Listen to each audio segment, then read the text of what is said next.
ଅନ୍ଧକାରରେ ଆଲୋକ। କେବେ ଭାବିଛନ୍ତି କି ଛୋଟ ଦୀପ ବି ସମ୍ପୂର୍ଣ୍ଣ ଅନ୍ଧକାରକୁ ହରାଇ ପାରେ? ଆଉ ଗୋଟିଏ ଛୋଟ ଭଲ କାମ କ'ଣ ଅନେକ ଲୋକଙ୍କ ଜୀବନକୁ ବଦଳାଇ ଦେଇପାରେ। ଆଜି ମୁଁ ଆପଣଙ୍କୁ ଏମିତି ଗୋଟିଏ କାହାଣୀ କହିବି ଯାହା ଶୁଣିଲେ ଆପଣଙ୍କ ବୁଝିପାରିବେ। ବଡ଼ ପରିବର୍ତ୍ତନ ସବୁବେଳେ ଛୋଟ ଆଲୋକରୁ ଆରମ୍ଭ ହୁଏ। ଗୋଟିଏ ଛୋଟ ଗାଁଟି ଥିଲା। ସେଇ ଗାଁରେ ହରି ନାମକ ଗୋଟିଏ ଛୋଟ ପିଲା ରହୁଥିଲା। ତାର ବୟସ 8 ବର୍ଷ ଅଟେ। ତାର ପରିବାର ବହୁତ ଗରିବ ଥିଲା। ତାଙ୍କ ଘର ମାଟିରେ ତିଆରି ହେଉଥିଲା। ଆଉ ରାତି ହେଲେ ସମ୍ପୂର୍ଣ୍ଣ ଘର ଅନ୍ଧକାରରେ ଢାଙ୍କି ଯାଉଥିଲା ଏବଂ ସେଇ ଗାଁରେ କୌଣସି ବିଦ୍ୟୁତ୍ ସଂଯୋଗ ନଥିଲା।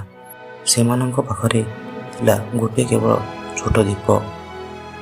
ଗାଁ ଲୋକମାନେ ସବୁବେଳେ ଦୁଃଖରେ ସେମାନେ କହୁଥିଲେ, ଆମର ଭାଗ୍ୟ ଏମିତି, କିଛି ବଦଳିବ ନାହିଁ, ସବୁବେଳେ କ'ଣ ଅନ୍ଧକାରରେ ହିଁ ରହିବାକୁ ପଡ଼ିବ। କିନ୍ତୁ ହରି ଗାଁ ଲୋକଙ୍କ ଭଳି ଭାବୁନଥିଲା। ସେ ସବୁବେଳେ ଭାବୁଥିଲା, ଯଦି ମୁଁ ଛୋଟ କିଛି ଭଲ କାମ କରେ ତେବେ ଯାଇ କିଛି ବଦଳି ଯାଇପାରେ।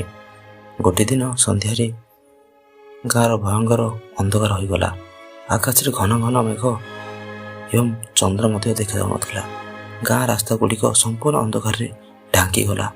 ଲୋକମାନେ ଭୟରେ ଘରୁ ବାହାରି ପାରୁନଥିଲେ। ଗୋଟିଏ ବୃଦ୍ଧ ଲୋକ ଘରକୁ ଫେରୁଥିଲା, କିନ୍ତୁ ଅନ୍ଧକାରରେ ସେ ରାସ୍ତା ଦେଖିପାରୁନଥିଲା। ସେହି ସମୟରେ ହରି ସେ ବୃଦ୍ଧ ଲୋକଙ୍କ ଦେଖିଲେ। ହରି ତାଙ୍କ ଘରେ ଥିବା ଦୀପକୁ ଚୁପଚାପ ହୋଇ ଦୀପଟିକୁ ନେଲା। ତାପରେ ସେ ଘର ବାହାରେ ସେହି ଦୀପଟିକୁ ରଖିଦେଲା। ଛୋଟ ଦୀପଟି ଧୀରେ ଧୀରେ ଜଳୁଥିଲା, ଯାହାଦ୍ୱାରା ଛୋଟ ଦୀପଟିରେ ରାସ୍ତା ଅଳ୍ପ ଅଳ୍ପ କରି ଆଲୋକ ଦେଖାଯାଉଥିଲା, ଯାହାଦ୍ୱାରା ସେହି ବୃଦ୍ଧ ଲୋକଟି ରାସ୍ତା ଦେଖି ସହଜରେ ଘରକୁ ପହଞ୍ଚି ପାରିଲେ। ସେହି ବୃଦ୍ଧ ଲୋକଟି ହସିକରି କହିଲେ, ଦେଖ, ଏକ ଛୋଟ ଦୀପ ମଧ୍ୟ ଅନ୍ଧକାରକୁ ଉଜ୍ଜଳ ବା ଆଲୋକ କରିଦେଇପାରେ। ଏହି କଥା ଗାଁର ଅନ୍ୟ ଲୋକମାନଙ୍କ ମଧ୍ୟ ଶୁଣିଲେ, ଯାହାଦ୍ୱାରା ଲୋକ ନିଜ ଘର ଆଗରେ ଥିବା ଦାଣ୍ଡରେ ସମସ୍ତେ ଦୀପ ଜଳାଇବାକୁ ଆରମ୍ଭ କଲେ। ତାପରେ ଗୋଟିଏ ଗୋଟିଏ ଦୀପ ଲୋକ ଆଣିକି ଦାଣ୍ଡରେ ଲଗାଇବାକୁ ଆରମ୍ଭ କଲେ। କିଛି ସମୟ ପରେ ସମ୍ପୂର୍ଣ୍ଣ ଗାଁ ଛୋଟ ଛୋଟ ଦୀପରେ ଆଲୋକରେ ଭରି ଉଠିଲା। ସେହି ଗାଁର ଲୋକମାନେ ଏହି ଆଲୋକ ଦେଖି ଆଶ୍ଚର୍ଯ୍ୟ ହେଲେ। ସେମାନେ ବୁଝିଲେ, ଯେଉଁ ଗାଁକୁ ସେମାନେ ସବୁବେଳେ ଅନ୍ଧକାରମୟ ଭାବୁଥିଲେ, ସେଠାରେ ଆଲୋକ ଆଣିବା ପାଇଁ କେବଳ ଗୋଟିଏ ଛୋଟ ଦୀପର ଆଲୋକ ହିଁ ଦରକାର ଥିଲା। ଆଉ ଏହି କାର୍ଯ୍ୟ ଆରମ୍ଭ କରିଥିଲେ ସେହି ଗାଁର ଛୋଟ ପିଲା ହରି।